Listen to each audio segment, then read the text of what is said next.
Hello everyone, welcome to the channel. It's Rad from Radko Tarot, and in this whole video we're going to look into Taurus Sun, Taurus Moon and as well Taurus Rising. Weekly general tarot reading February 8th up until February 14th, 2021. Oh my god, these cards are so stiff.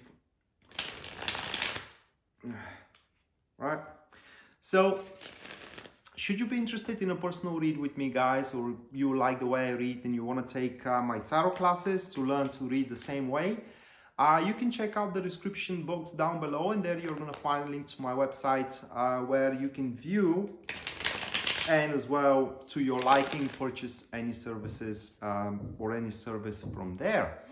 So with that being said, let's move straight away to the reading itself. And the very first card we do have for you, that is going to be who? I mean, look at that. I mean, this we do have the Magician, followed by the Five of Swords. Moving next, we do have the Ten of Pentacles. Afterwards, that will be the Ten of Swords.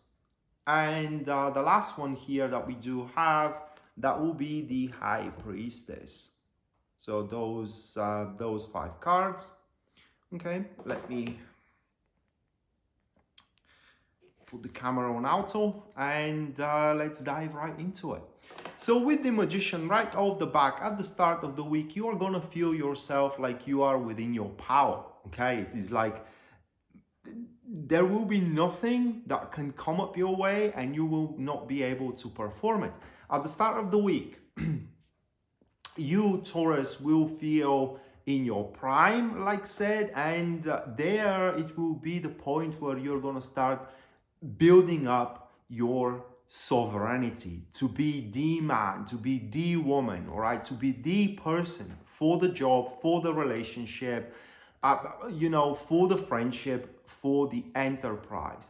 With the Magician, you're gonna show extreme, and yeah, the word is true. I mean, extreme subtlety and understanding into the matter. Very big tendencies as well to push the thing through. Strong determination to make the thing happen, and as well your communicational skills are going to be flawless.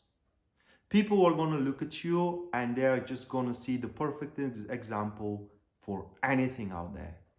And should anybody want to cooperate with you, regardless what is going to be about, business, relationships, regardless, they will want to do that because of you, not because of some kind of a material gains, or not because of some kind of a benefit that they're going to have from it. Or of course there will be benefit for everybody, but they will want to do it with you because of you, because they can do it with somebody else.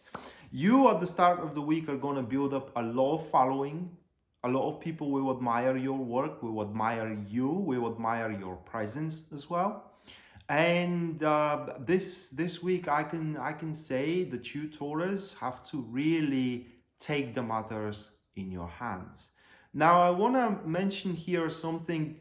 People who are studying, this is going to be a fantastic week for you to catch up on the material of study. If you are falling back, or if you do have any problems understanding what you're studying, this week you will kind of like grasp on the full picture of it.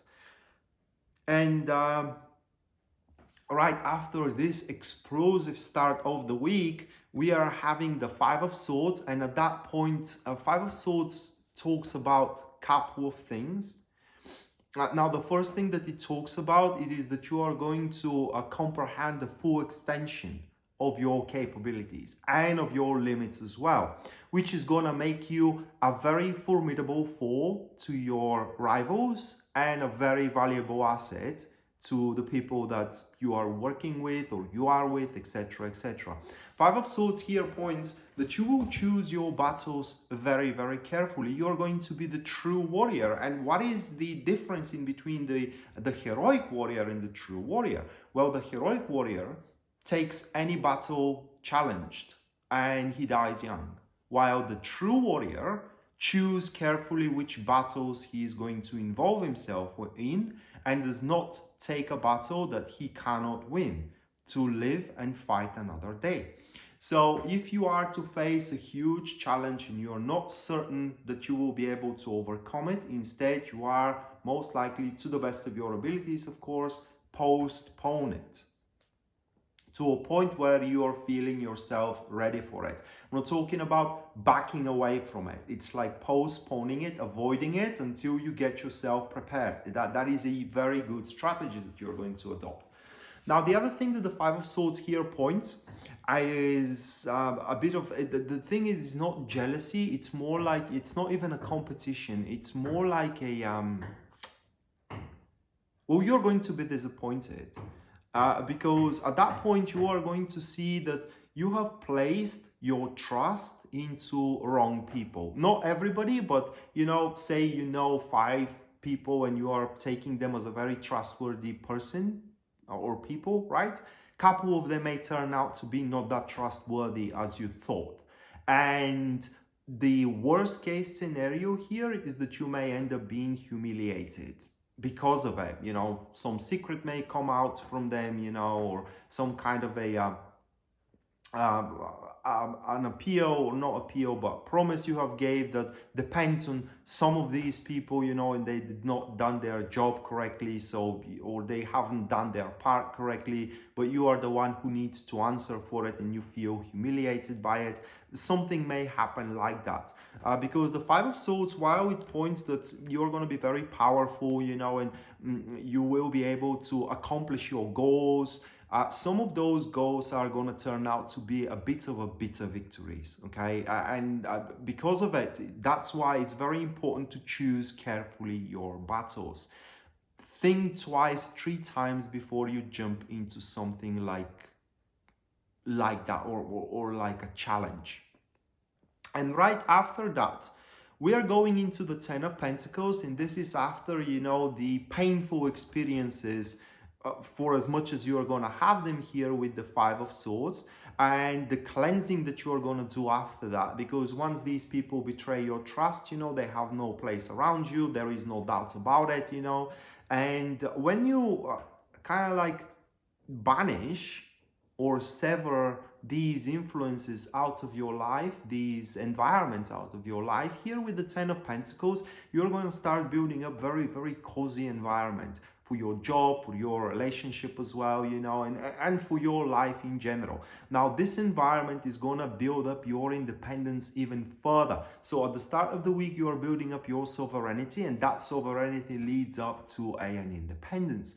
And that independence, this causing these well invested investments, I was about to say, well, I don't know how to say it in another way, all right? So you're going to invest either your time, your money, or your presence into things, career or relationships. So your well-found investments are going to attract an eye of previous individuals, which could be an ex, previous business partner, etc., etc.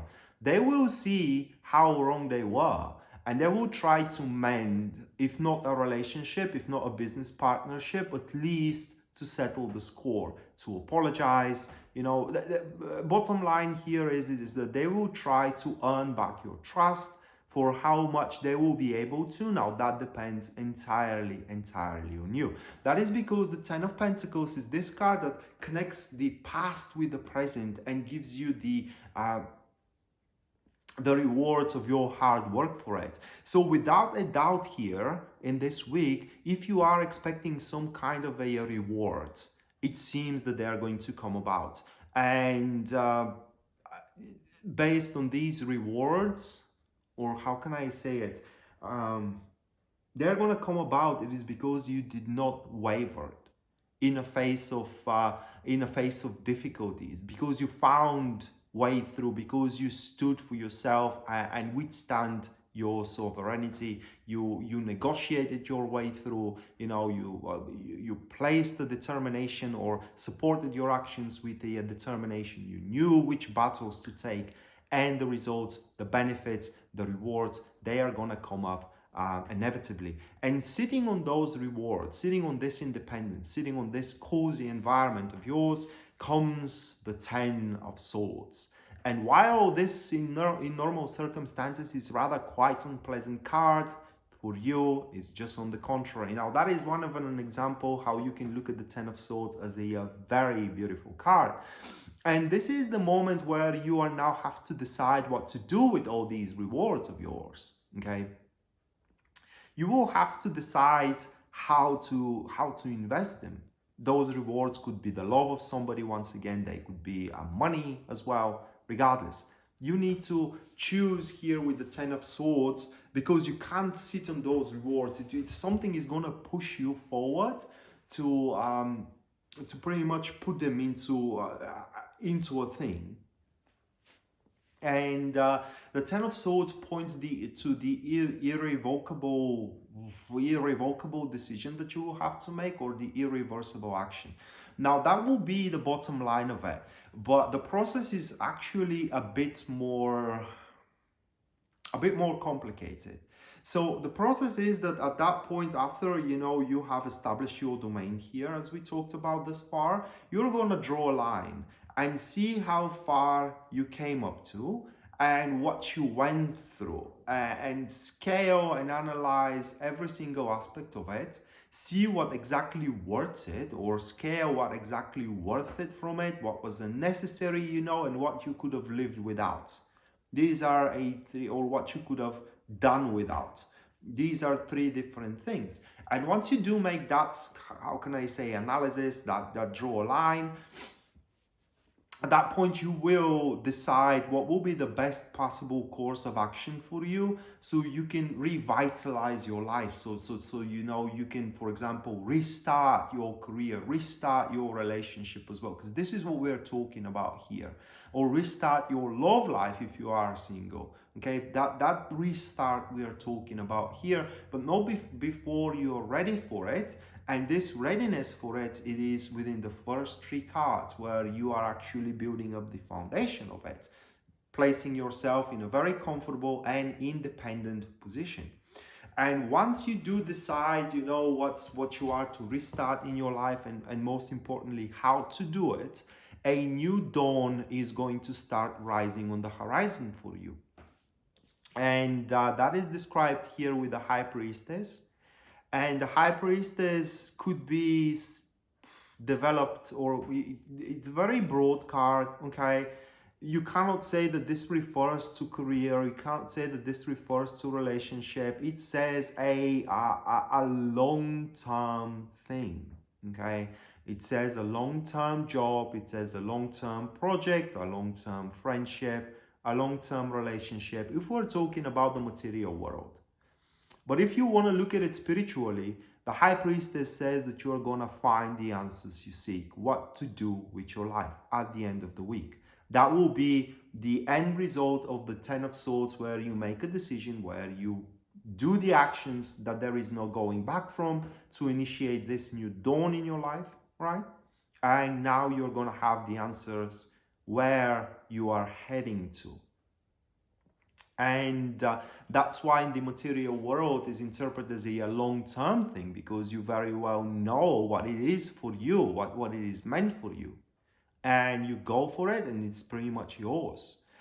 So if your life is a bit chaotic at that particular point, Taurus, if your life is kind of like it's restless as well, or you don't know what to do, you don't know, should you stay or go, for example, or should you look for another job or stay with this one, you're going to have the answer by the end of this week.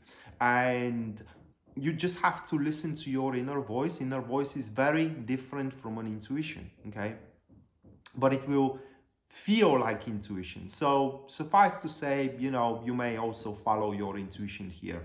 But the thing with the High Priestess, it is that, how can I say, you just have to be humble. You don't have to reinvent the wheel. It just is going to be, well, it's what it said about the card. It is that one can pass through the gate to another world through silence. So that means that you have to listen to yourself, and where your soul is pointing you toward while taking wrong people's advice at the end of the week. You made the retrospective, right? You made the decision and now you will have to follow it. But yeah, if your life was chaotic, you didn't know what to do, you didn't know you know how to approach the things, like I said, by the end of the week you will pretty much have the answer to that, and that is going to lead you to a very stable career or a very stable relationship as well. Now, I really hate talking about soulmates, you know, many people say that the Lover's card is the soulmate card. No. And if you want to argue about it, Lovers is an air sign, and air has nothing to do with emotions. High Priestess is actually where two souls are seeking one another if we're talking about relationships. And yeah, I mean, if you are looking for your soulmates, this week is to be your preparation for it. Okay. And how long it's gonna take, that is unknown, because in this case, the High Priestess is pointing the realization what the soulmate is for you, what kind of a traits, what kind of perks, what kind of virtues this person needs to have for you, and waiting for that person to come or to appear on the horizon, because the High Priestess is a sign that they will. So that being said, Taurus, this was your weekly general tarot reading, guys. Hopefully you do enjoy it and you do liked it, and we shall see each other next time. Until then, bye.